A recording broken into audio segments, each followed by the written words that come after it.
Okay, cool. So I'm gonna give you guys an update, a quick update on the game between SuperSport United as well as Golden Arrows. So remember, the score was still a stalemate at 1-1, but the game had to be suspended. It had to be ended. They couldn't finish the game due to the fact that there was load shedding in Pretoria. So that's the reason why the game couldn't continue up until the 90th minute. So they actually had to suspend the game and actually continue the game. But there's actually been some sort of update with regards to what's actually gonna happen with that particular encounter and when it's actually due to take place.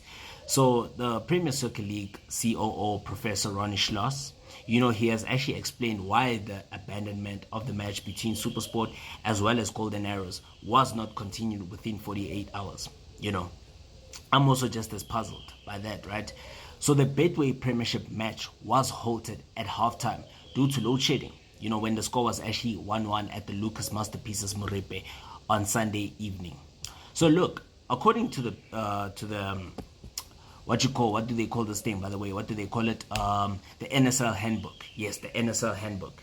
So the NSL handbook rule 14.16, as adopted and approved on 11th of July 2022, despite any other provision in these rules, right? Should a match be abandoned by the referee due to insufficient illumination from the floodlights, then the remaining minutes of the match will be resumed on a date and at a time and venue agreed upon between the participating member clubs immediately upon the abandonment of the match, right?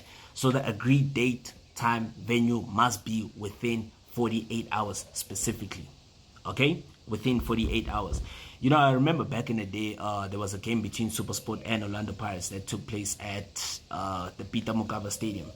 I think this was 2015. Yes, it was in 2015, November 2015. Yeah, SuperSport won that game by a goal to nil. And in that particular game, they were leading by a goal to nil, right? But the game had to be suspended due to the fact that the lights were not working. The stadium lights were not working. They were not functioning because remember, that was a midweek game taking place in the evening. So the floodlights were not working. They had to suspend that game. And then that game had to be resumed the next day. You understand what I'm saying? I think they resumed that game the next day. I think it was towards the late hours of the morning or the early hours of the afternoon on the next day, on that particular day, I remember, right? So even with this game between SuperSport and Golden Arrows, I was expecting the game to be rescheduled a day later or even today, but none of that sort is actually going to be taking place. So what has actually been said, right, is that under this rule, right, the match should have been concluded before Tuesday evening, like I said. So some have actually referred to the Mark Casey and the Chipper United match. Yeah, I also remember that one, which was actually played within a space of 2 days due to a similar situation happening earlier this month. Okay, and the match actually was concluded within 24 hours after it was abandoned due to the floodlight failure at the Seshego Stadium in Polokwane. So, however, the Honorable Professor Schloss, if I'm pronouncing it correctly, Professor Schloss, he has since, clarified that the two incidents are different. Okay, so he has stated that SuperSport United failed to provide a backup generator at the Lucas Masterpieces Moripe Stadium, and their matter will instead be handled by the PSL DC, which will then decide a way forward. I've never heard of such before, but this is actually the first, hey?